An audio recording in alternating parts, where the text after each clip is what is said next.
right. Hello, everyone. So yeah, monetization with ads, and I understand there's been plenty of talks about that. I hope I can give a little bit of a different perspective by really looking at our experience as a game publisher. We have more than 100 games live in the Google Play Store and on the Amazon Store, and from that we found out a lot of interesting things about ads, and that's basically what I'm here to share with you. As a bit of an introduction, we do mainly games for casual gamers. And casual gamers have a slightly different behavior from, for example, mid-core gamers, hardcore gamers. So just to, a few stats to basically keep in mind during the talk, where casual gamers are often new gamers. Like they don't have a lifetime experience of playing games. It might be the first game they ever really pick up, and they have very long game sessions. But what's really interesting is that it takes them a long time to actually convert to being a paying user. If they really, really love a game, they'll typically play it first for about 2 weeks before they finally decide to make that in-app purchase. Which is why when we look at advertising, what is really interesting is basically those 2 weeks, using them to show ads, and typically rewarded videos. I'll be going a little bit more into detail about that later. But like I said, just some stats to keep in mind. There's more people who watch rewarded videos than the people who actually buy something in the game. But not the first day. It might take a few days before they finally see the added value of that rewarded video. Like, all right, I'll watch that. I'll spend 30 seconds watching that. So now, looking globally, this is the top 25 countries when it comes to revenue, ad revenue. So let's just have a look at the top 5 here. United States, India, Indonesia, South Africa, Argentina. So this is, like I said, this is the ad revenue. Next one, this is basically the amount of ads shown. US, China, UK, Japan, Germany. So apart from US, a completely different top 5, which again shows that the volume in a country doesn't necessarily mean that that is also going to be your highest grossing country when it comes to ad revenue. And that's kind of important information to keep in mind when you think of where am I going to show ads to which users, or in which countries am I going to show less ads to kind of annoy players a little bit less, and more people might decide to actually buy something in your game, to keep people engaged a bit longer. So there's a huge differentiation between that. Also, again, not every player is different. Sorry, not every player is different, not every player is the same, that's what I'm trying to say. When we look at the group of users that spend a lot in your game, you might not want to show them any ads at all, because you don't want to piss them off. You want to keep them in the game, you want to keep them engaged, and you might want to think about frequency capping on your ads. Another group is the group of players that don't really spend anything in your game, but they are the hardcore community of your game. They spend a lot of time in your games. So again, not a group you basically want to piss off. So you might want to think about, capping the amount of ads they see, keeping their engagement optimal. And there's the biggest group of players, which are just the ones who download your game and they check it out for a little bit, and they drop off. And for that group, this is kind of the harsh reality of the graph of it. You will lose about 80% of your players within the first day or the first few days. So I see a lot of developers are very cautious about showing ads in the first day of user engagement. I'd say don't be too cautious, because you're missing out on that 80% of your users. And they won't spend on in-app purchases, and if you don't make any money from advertising as well, then you need to get all your monetization from that sort of 20% that really enjoys the game and plays it longer, and those are the people you kind of want to keep in your game, want to keep happy. So there's nothing wrong with showing ads on basically the first day of engagement. And again, haters gonna hate. If you show one ad per 5 minutes, there's gonna be people giving you 1-star reviews because of the ads. If you show one ad per hour, there's still gonna be people giving you 1-star ratings because of the ads. So there's just no way to keep people happy. I think if you completely give a game for free and no ads, you're still gonna get haters. So don't be too cautious with that. And yeah, A/B tests. Try out some different versions of your game in the store and see which one gets better monetization, better retention, and try what the optimal balance is between ads and gameplay for your game. We get about half of our revenue from advertising, the other half from in-app purchases. And often when I talk to developers, they don't really see the potential of advertising. They're like, oh, that in-game revenue, CPMs, they're low anyway, it's a lot of work, it's not worth it. So I made this very, very crude calculation, not a real-life example, just a very crude calculation to kind of show the potential of ads. Imagine you have an app. 5% of your players convert to payers, so well done. 5% is very good. But like we saw in the first slide, the example, people only convert after about 2 weeks, so they make their first purchase after about 16 days. Let's say the average revenue per paying user, our PPU is $10. Some people buy something for $50, some people buy something for $2. Average is $10. So then in that span of 16 days, you make $500, and of course 30% obviously goes to the App Store. Now, looking at ad revenue. Those 16 days, maybe they play half an hour a day or something. That's 8 hours of gameplay. If you show 10 ads per hour, which is one every 5-6 minutes, it sounds like a lot, but it's not that bad actually. 5-6 minutes is a lot of gameplay. So yeah, you can in that same time span show that user 80 ads. Now, if you have an eCPM of $5, which is high for interstitials, but lower for videos, especially very low for rewarded videos. You make $400 of that batch of users, and that's only looking at the daily actives. So, that's basically it becomes an interesting revenue stream when you actually treat it like a viable revenue stream. If you invest some time into optimizing your ads. I've seen a lot of bad examples of ads also. So I've seen some ads that use ads as road blockers. So, for example, an episodic game where you cannot progress to the next chapter without watching a very, very long, non-skippable ad. I think when people are really engaged in a game, they would, they might rather have a full experience, full premium experience. When you look at the concentration arc of people, that when they're really into the game, it's often longer than the ad intervals, and then an ad can really break up that game experience. Non-skippable interstitial videos. For example, you're playing an endless runner, and in that endless runner, you basically die every 30 seconds because it's a really hard game. If after every 30 seconds you have to watch a 30-second non-skippable ad, that's going to ruin the game experience pretty quick.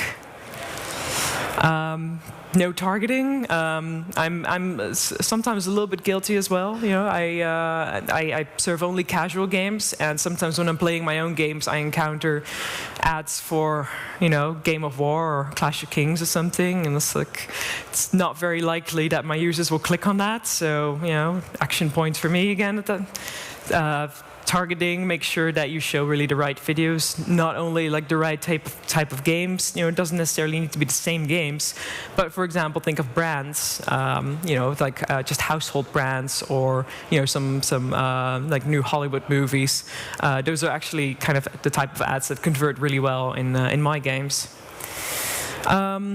Low fill rates, which is typically the result of just implementing one ad network and then thinking, well, I implemented one SDK, that was a lot of work, job done, let it run, don't optimize. Then you probably get either a low fill rate or just very bad quality videos. And And game over ads is one that I specifically want to point out. For example, if you are playing, let's take that Endless Runner again as an example. And every time after you fail, you already have this sort of rage quit moment because you failed again, and then you see an ad. That's even more likely to push users out of the game at that moment. So try to think of making ads more sort of a positive experience. And rewarded videos is a good example of that. When the user just did something really that they feel happy about, for example, they got a new high score, they unlocked something, that is a good moment to show an offer, like, hey, do you want to watch an ad to maybe double your score, or double your reward, get some extra coins, whatever. It's a happy moment, and it's more likely to have a higher engagement rate. And there's been companies that did lots of smart studies about this, like Delta DNA, and they found out that about 30% of the top ranking games actually do this. So try to learn from the guys who make lots of money with it. So this is an example from one of my games. Jimmy Dean is one of this terrible, horrible burger chain in America. But I kind of like them now because they're giving me a gem, and gems are really rare in that game. So it's again a sort of a positive experience with that brand, which is also a reason why brands love to kind of serve these type of ads as well. And so, I'm pushing the wrong button. And another type is a rescue ad, where, for example, I tried to finish a level, but I ran out of time before I could. But then there's a brand who actually wants to help me, and they want to give me some extra seconds, like 30 seconds extra for me to finish the game. So, okay, I'll get 30 seconds extra. I'll be able to finish my level. Yeah, all right, I'll sit through a rewarded video for that. It's a good trade-off. Little bad example, giving away a free game that was already free because it's a free-to-play game it's not really a great offer. No, I don't think many people are gonna fall for that. So it's important to actually give something meaningful to the users. I tried to basically come up with a list of things that rewarded videos should have. Optional, it shouldn't be forced. It should be completely optional to the player, like a pop-up. Do you want to watch an ad? Yes or no? Just no steering, just a clear choice, yes or no. The thing that the user is getting, it helps even more if that specific type of gift cannot be obtained in any other way. So it could be just gems or coins, but it could also be like a special item that the users cannot get in another way than just watching an ad. Immediate, as in whatever you're promising the player, they should just immediately see it. And that's also tied into the next point of visibility. Most complaints that I get in my games about rewarded videos is people not seeing that they actually got that gem. Because their gem balance might be 498, and after watching the ad is 499. It's very hard to kind of detect that difference if you don't exactly memorize your gem count before that. So I always advise try to build in a little bit of special visual effects where this gem is appearing and it's flying up to your counter, for example. And preferably they're unpredictable, as in. When your fill rate is always 100% and you always show this rescue video when the user is about to run out of time, they're going to count on it. So oh, I don't really need to hurry up with this matching level because I'm going to get these 30 seconds anyway. But then, it doesn't feel like a gift moment anymore. It doesn't feel like a rewarded moment anymore. So we try to vary a little bit where it only pops up once every 2-3 game sessions to try to kind of keep that special feel. Like, ooh, am I gonna get that second chance or not? I tried to come up with a good acronym for it, but I didn't really. If anyone has any ideas that are actually unpronounceable, these kind of look like Finnish words to me, though. But it's. French, right? Yeah, I wouldn't tell that to French people. Actually, I was afraid that I was going to be way over time because this talk was originally designed for an hour, and then I cut it back. But it seems that I already ended up at the last slide. What type of rewarded video? In my little examples that I talked about, I used a lot of gems and coins and stuff. But actually, this was a study done, I think, by Ad Colony, and they found out that when you offer just a consumable, so for example, an extra power-up or something, it actually converts better. Or just a combination of both, like you get some coins and a power-up, then obviously that's going to have a much higher conversion rate, like almost 150% compared to the just currency ad actually converts. So also something to keep in mind when you design your rewarded videos. Yeah, I guess we do have time for questions, or actually I just made up for the lost time. If you have any more questions, or if you have any more, if you want more insights on the best practices of ads and how to implement them, just have a look at fjl.com.e1, and just shoot me an email for questions. Thanks. Great, thank you. Does anyone have any questions? I mean, I particularly like the avoid the rage quit moment. Rage quit is going to be a really cool one. Nick. Yeah, hi, Nick Hatter. Actually, we should probably get a mic for you because because we've got the recording. It's always nice to have your delightful voice. Thank you. Always complimentary. That's why they invite me back, apparently. Yeah. Hi, Nick Hatter, CEO at GIF Gaming. So we're a monetization platform, and I just want to say, from our own experience of the last 3 years of monetizing people's games with incentivized ads, I think Martine is bang on the money. I mean, we've seen incredibly high opt-in rates of 95% with Creative Mobile in their title Fetty Wap Nitro Nation Stories. And what we did was we had a little button when the player won a race. We had a little button which said, "I'll get ×2 coins," and they tap it, and then it would say, "Hey, you got double race reward points thanks to this brand," and that we saw super high engagement. I just wanted to ask a question though. You said in one of your slides 4 to 10% watch video ads. So does that mean that potentially, if developers are only using in-app purchases and incentivized video to monetize their games, then does that mean there's a large portion of players who are either not monetized well, if at all? Yeah, and that, of course, has to do with, for example, low fill rates or people playing in offline mode, so they won't see any ads at all. So I think it's very hard to get like 100% sort of monetization.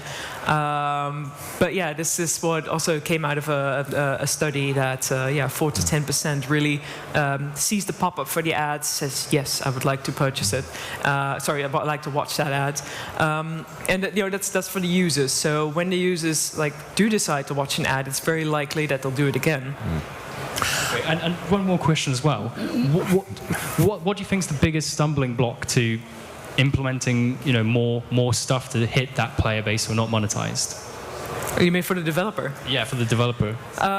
Well, you're forcing me into a shameless plug here, because I do think it's just the SDK barrier. Okay. And FGL does have an automated way of implementing SDKs in games. So are you doing that on purpose? Because my product? I'm not. I don't have an affiliate agreement with FGL. Not yet, anyway. Just.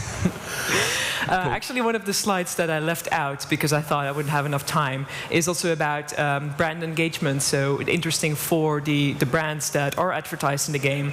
Actually, with rewarded video, it showed that the brand engagement was about 30% higher than brands that just had their ads in the games as a forced interstitial. So also, again, with rewarded videos, people kind of remember the brand better, and they have a more positive experience with that brand.